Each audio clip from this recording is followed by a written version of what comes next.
तो अब तक आप लोगों ने थ्रोन ऑफ सील का लेटेस्ट एपिसोड तो देख ही लिया होगा, जिसके अंदर फाइनली डीमन एंड ह्यूमन के बीच में लास्ट फाइट स्टार्ट हो चुकी है। इस बैटल के अंदर ऑब्वियसली जीत ह्यूमैनिटी की ही होने वाली है, लेकिन उससे भी बड़ा सवाल तो ये है कि क्या नेक्स्ट एपिसोड के अंदर लॉन्ग हाउ चैन अपने होने वाले ग्रैंडफादर को किल करने वाला है या फिर बात कुछ और ही है। उससे पहले हमें नॉवल में क्या दिखाया गया है वो जान लेते हैं। तो देखो भाई लोग, नॉवल के अकॉर्डिंग जब लॉन्ग हाउ चैन और डीमन एम्परर के बीच में लास्ट बैटल होती है, तो उस बैटल के अंदर long how chain God of destruction की पावर का यूज करके डीमन एम्परर को सीरियसली इंजर्ड कर देता है।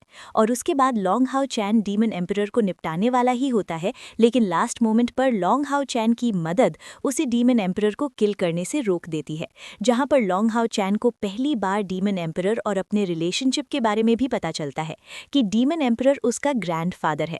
और यहीं पर लॉन्ग हाउ चैन के फादर की एक बहुत बड़ी गलतफहमी भी दूर होती है, क्योंकि लॉन्ग हाउ चैन के फादर को लगता है कि लॉन्ग हाउ चैन का फादर डीमन एम्परर है।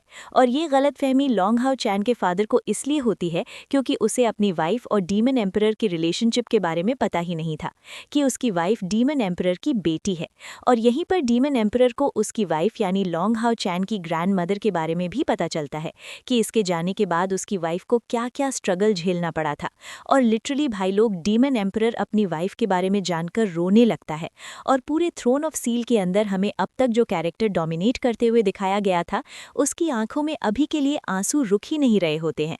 लेकिन इसी फैमिली ड्रामिन के बीच में एंट्री होती है गॉड ऑफ डिस्ट्रक्शन की, जिसने अभी के लिए 9 हेड को भी इवॉल्व कर लिया होता है, जो सभी को अपनी और अपने भाई गॉड ऑफ क्रिएशन की स्टोरी बताता है। और यहीं पर लॉन्ग हाउ चैन को अपने छोटे भाई हावियों की ट्रू आइडेंटिटी के बारे में भी पता चलता है।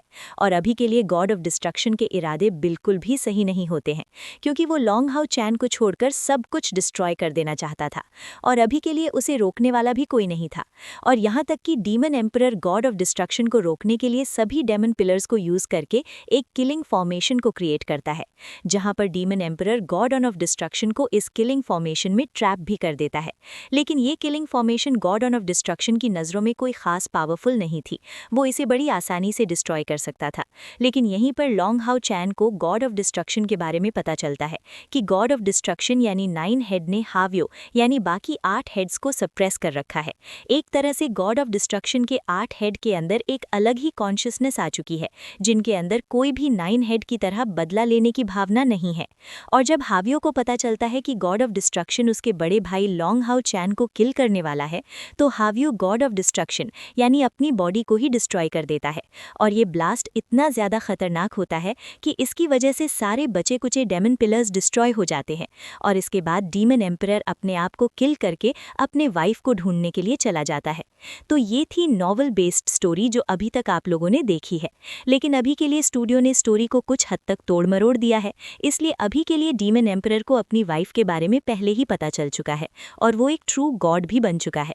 एंड उसी के साथ लॉन्ग हाउ चैन को अपने ब्रदर हावियो की ट्रू आइडेंटिटी के बारे में भी पहले ही पता चल चुका है। एंड उसी के साथ लॉन्ग हाउ चैन एंड कायर भी ट्रू गॉड बन चुके हैं। लेकिन इन चेंजेस से स्टोरी पर ज्यादा फर्क नहीं पड़ता, क्योंकि नॉवल के according long how chain demon emperor को गॉड ऑफ डिस्ट्रक्शन की पावर का यूज करके डिफीट करता है। लेकिन अभी के लिए वो खुद ही एक ट्रू गॉड बन चुका है, इसलिए उसे इस फाइट के अंदर गॉड ऑफ डिस्ट्रक्शन की पावर की बिल्कुल भी जरूरत